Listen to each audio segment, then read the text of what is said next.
Welcome to the Blacksmith Shop. Here it is, probably the most integral part of this operation. In the 17 and 1800s, everything was made out of metal. Wagon wheels, parts for the steam engines, carts, horseshoes, everything. Let's take a look inside. It's hard for us to imagine how important a blacksmith shop was back in the 17 and 1800s, where everything had to be manufactured by hand. There was no mass production. So let's imagine the blacksmith. He's a craftsman who creates things out of iron.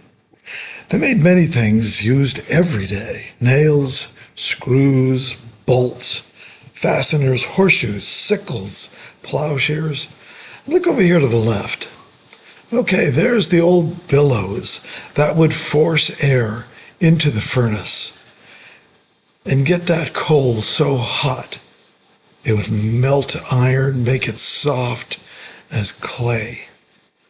And then, of course, it'd be plucked out of the furnace and brought over to the anvil.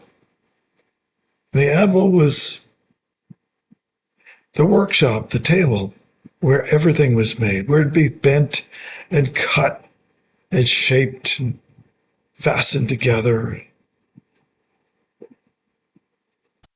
Agricultural tools, hammers, candlesticks, household items.